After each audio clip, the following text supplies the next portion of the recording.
안녕하세요. 저는 올해 26살이 된 청년입니다. 얼마 전 저는 제가 어릴 적부터 친하게 지내온 절친의 충격적인 모습을 보게 되어 이렇게 글을 남기게 되었어요. 저에게는 중학생 때부터 정말 친하게 지내왔던 친구가 있었어요. 그 친구 이름은 김재현인데 저와 정말 잘 맞고 술도 자주 마시는 친구입니다. 고등학교는 서로 다른 곳을 갔지만 그래도 연락도 잘 되고 주기적으로 만나서 같이 놀고 그러니 계속 친한 친구 사이가 유지되었죠. 어쩌다 보니 대학교도 같은 지역에 입학하게 되어서 고등학생 때보다 더 자주 만날 수 있게 되었습니다.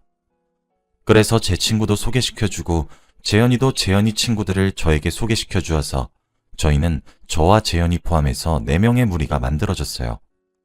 저와 제 친구 민수, 그리고 재현이와 재현이 친구 동현이, 이렇게 4명이서 여행도 가고 술도 마시며 서로의 비밀까지 다 알고 지내는 둘도 없는 친한 친구가 되었죠. 사람들은 원래 대학에서 친구 사귀기 힘들다거나 대학 친구는 가짜 친구라고들 하잖아요. 그런데도 저는 민수와 동현이와 아주 잘 맞았어요. 마치 어릴 적부터 알고 지낸 사이처럼 대화도 잘 통하고 공감대도 잘 형성되었거든요. 저희는 4명이서 3달에 한 번씩 여행을 가곤 했는데 1박 2일로 다니면서 그 지역에서 관광지는 다 다니고 밤에는 숙소를 잡아서 술과 고기를 마시며 도란도란 이야기를 나누곤 했죠. 그렇게 저희는 무려 3년이나 이렇게 여행을 주기적으로 다녔어요. 주위에서 다른 사람들은 이런 모임 같은 경우는 한 명이 안 나오게 되면 더 이상 잘 진행되기 힘들다며 걱정했지만 신기하게도 저희 4명은 한 번도 빠진 적이 없었어요. 어떻게든 놀러 가고 싶어서 한 명이 월차를 내어서 꼭 여행을 갔습니다. 그렇게 저희는 이번에는 속초로 여행을 가기로 해서 제가 총대를 메고 숙소와 속초 여행 코스를 다 정했어요. 그렇게 여행 당일이 되었고 4명이서 번갈아 운전을 하며 저희는 속초에 도착해서 관광지를 다 돌고 맛있는 맛집도 탐방을 하며 재밌는 시간을 보냈죠. 그렇게 해가 져갈 때쯤 저희는 술과 고기를 사고 펜션으로 도착해서 밥을 먹고 술을 먹고 결국 취해버렸죠. 사실 저희 4명 중 재현이 빼고는 다 술을 못 마셔요.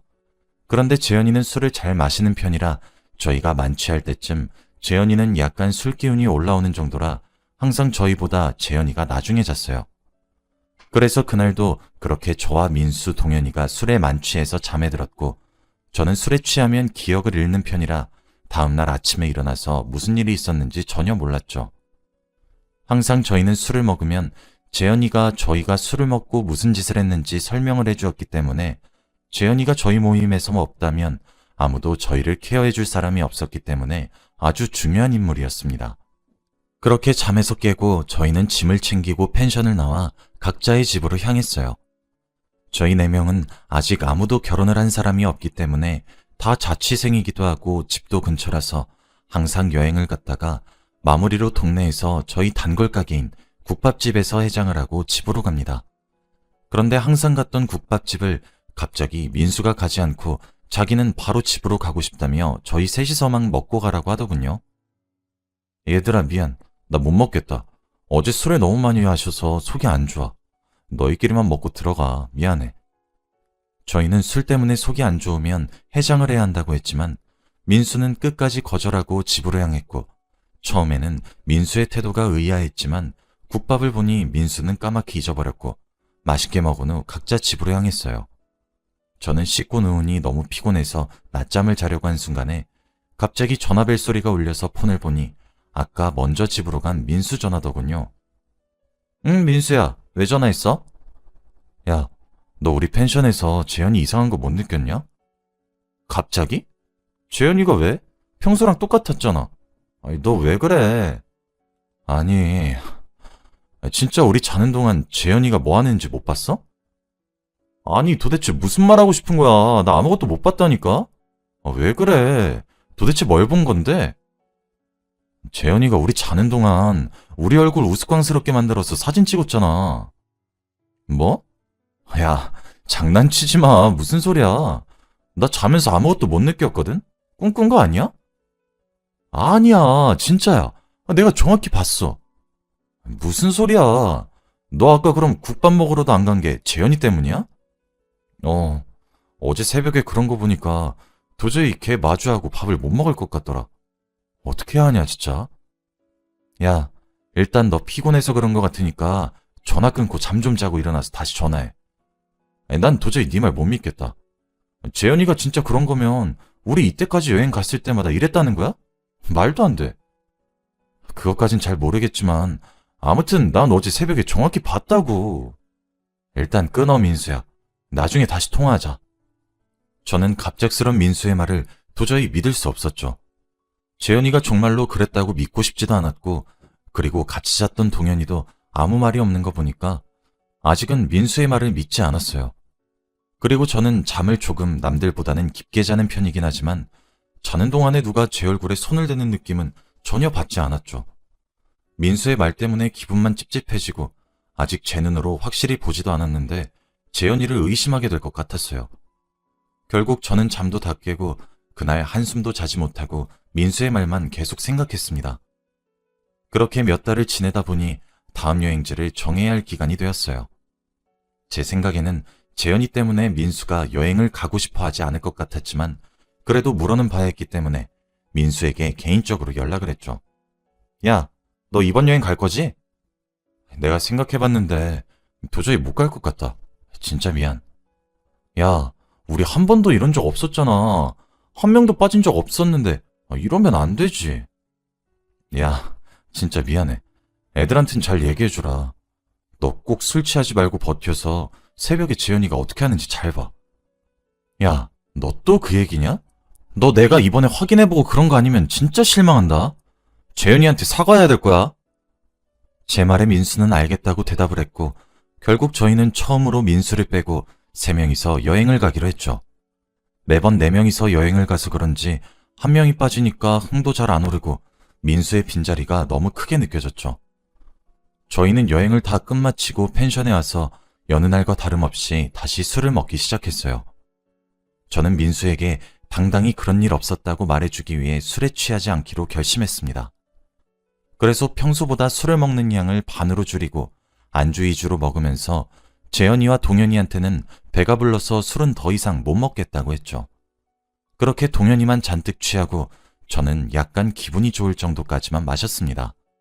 당연히 재현이는 술에 취하지 않았어요.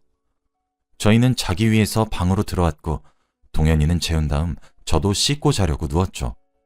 저는 재현이가 잠들기 전까지 절대 먼저 자지 않았어요. 자는 척을 하면서 재현이가 자기를 기다렸지만 재현이는 잠을 자지 않았죠.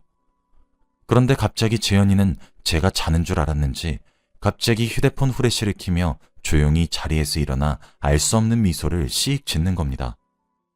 저는 그런 모습을 보고 너무 놀라서 그런지 아무 말도 나오지 않았고 저도 찍힐까봐 자는 척을 하려고 하는 찰나였어요. 제 휴대폰에서 갑자기 알림 소리가 들렸고 제가 잠에서 깬 척을 하니 재현이는 놀랐는지 얼른 사진을 찍는 것을 멈추고 자기 자리로 돌아가 다시 자더군요. 저는 알림 소리가 동현이를 살렸다는 생각에 너무 다행이었습니다. 저는 한숨도 자지 못한 채로 다음날 아침이 밝았죠. 그런데 재현이는 동현이에게 아무 잘못도 없다는 듯이 동현이에게 친근하게 말을 걸어왔고 저는 재현이의 이중적인 모습에 한 번 더 놀랐습니다. 저는 어떻게든 이 상황을 해결하기 위해 증거를 잡기로 했죠. 재현이 몰래 재현이의 휴대폰 속 갤러리를 보니 새벽에 찍은 사진은 전혀 없었고 아무런 증거가 없었어요. 저는 너무 당황스러워서 제가 어제 잘못 본 것 같다는 생각이 들면서 당장 민수에게 전화를 걸고 싶었습니다. 저도 도저히 재현이를 마주보고 국밥을 먹을 수 없었기 때문에 결국 일찍 집으로 돌아와 민수에게 당장 전화를 걸며 야, 내가 네 말 못 믿어서 미안해. 이제 어떻게 해야 돼? 재현이 신고해야 하나? 야, 내 말 맞다고 했지. 내가 그렇게 말했더니 안 믿더니. 미안해. 그런데 동현이 찍던데 동현이한테만 그런 거 아니야? 야, 뭐라는 거야. 우리 저번에 갔을 때 너한테도 그랬고 동현이한테도 그렇고 나한테도 하려고 하길래 내가 일부러 자면서 몸부림치는 척했지. 뭐? 나까지? 근데 내가 재현이 휴대폰 갤러리 보니까 찍은 사진 아무것도 없던데? 야, 바보냐? 당연히 백업하고 지웠겠지. 누가 바보처럼 그렇게 당당하게 갤러리에 저장해 놓겠어? 야, 우리 앞으로 어떡하냐? 우선 동현이한테도 말하고 셋이서 모여서 제대로 얘기해보자.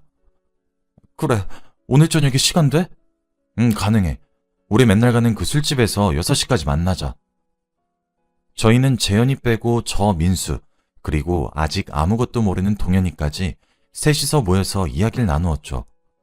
처음에 동현이는 저와 같은 반응을 보이며 전혀 믿지 않으며 되려 저희에게 어떻게 아무리 재현이가 싫다고 해도 그렇지 그런 막말을 하냐며 뭐라고 했죠. 하지만 저희가 진심을 다해서 말하고 만약 이 사건을 파헤쳤을 때 가짜라면 앞으로 우리랑 연락 안 하면서 살아도 된다고 했죠. 그렇게까지 말하는 저희를 보고 동현이는 진심이라고 생각했는지 드디어 믿으며 저희와 이야기를 나누게 되었죠. 그런데 동현이는 잠귀가 어두운 것도 아니고 평소에 누가 자기를 건드리면 바로 일어나는데 왜 아무 느낌도 안 들었는지 의아해 하더라고요. 저희도 그게 의문이었어요. 그래도 술을 많이 먹고 취한 상태에서 잠이 들어서 그런 것 같다고 결론을 내렸죠.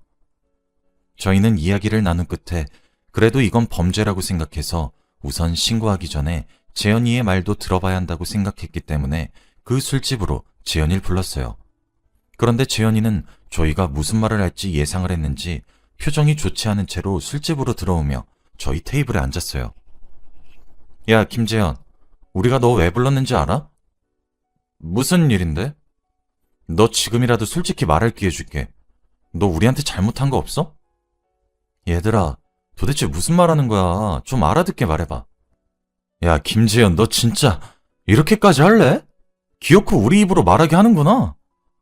민수가 이렇게 말하고 나니 재현이 표정이 바뀌었죠. 얘들아, 나 절대 아니야. 갑자기 왜 그래?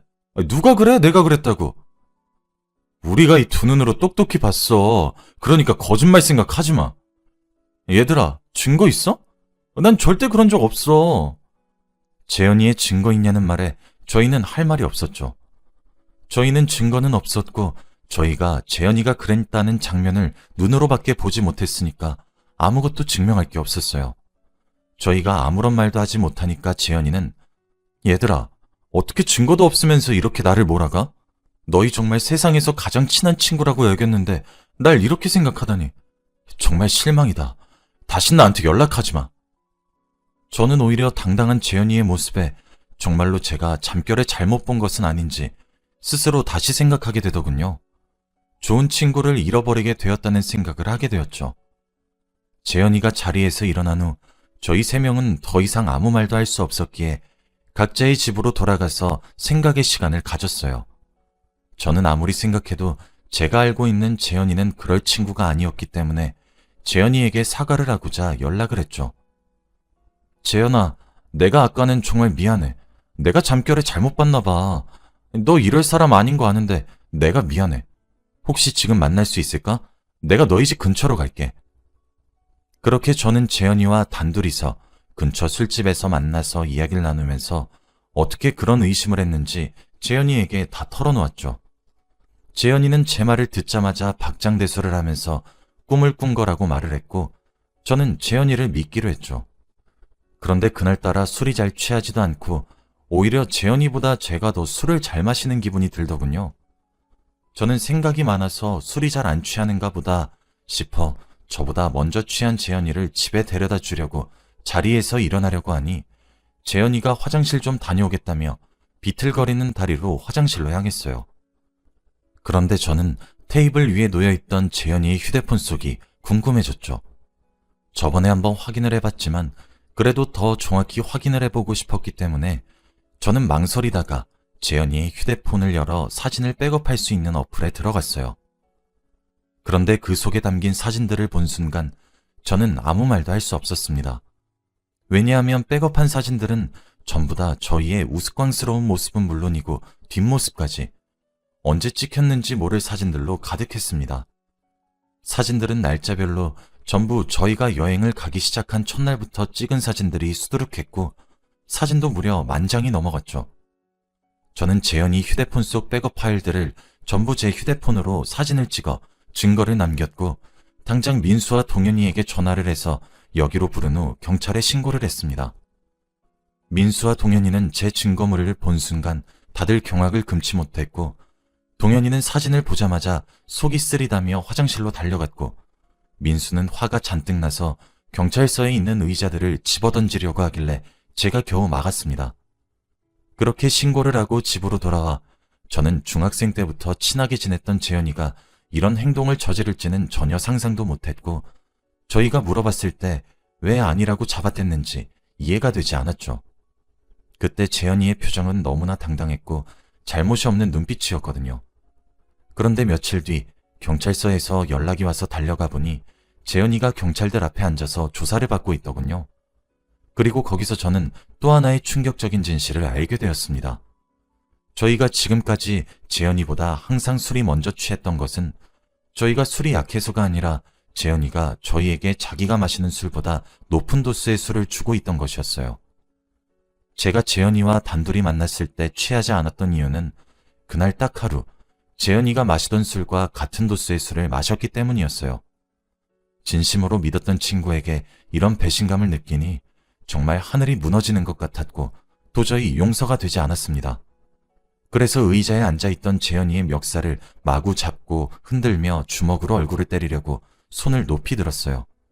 재현이가 제 눈도 못 마주치고 아무 말도 하지 않은 채 그저 미안하다고 사과를 했죠. 경찰들도 저를 말리고 이러면 저도 처벌을 받는다며 싸움은 안 된다고 했습니다. 야, 김재현, 하나만 묻자. 도대체 왜 그런 건데? 미안해. 한 번만 한다는 게 2번, 3번, 몇십 번이 되더라. 이번이 정말 마지막이었어. 정말 미안해. 해줄 말이 없어. 저는 재현이의 말을 듣고 아무 말도 하지 못한 채로 경찰서를 나오니 눈물이 흐르더군요. 세상에 하나밖에 없던 단짝 친구에게서 이런 이중적인 모습이 있었다뇨. 그 후 저와 민수, 동현이는 한동안 연락을 하지 않았고 재현이를 잊은 채로 살아가려고 할 때쯤 재현이가 감옥에 들어갔다는 얘기를 듣게 되었고 뭔가 마음이 시원섭섭했어요. 결국 저는 제일 친한 단짝 친구를 잃었지만 후련합니다. 지금의 저는 아주 평범하게 지난 날은 다 잊고 살아가고 있습니다.